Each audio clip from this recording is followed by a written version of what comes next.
In this video, I'll be showing you how to fix iPhone unavailable with computer. It's a very simple method, so if you find this video helpful, be sure to drop a like and subscribe. Anyways, getting into it, using anything like that to fix the iPhone unavailable or security lockout screen is the most reliable way to reset your device if the forgot passcode button isn't working or your Wi-Fi is disconnected.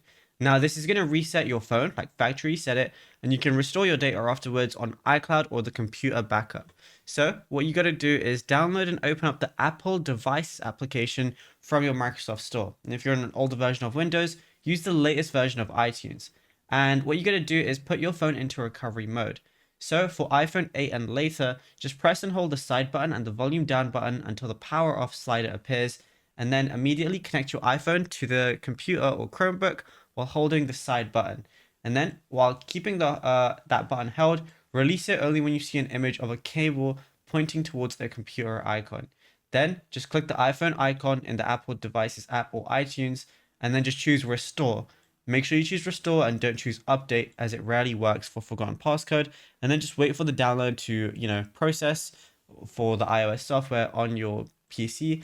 And then that's it. You'll be good to go. Now, if you found this video helpful, be sure to drop a like and subscribe. And also be sure to check out all our other tutorials that we've been posting on the channel as well, because there is a lot to go through and you might find something you didn't know about yet.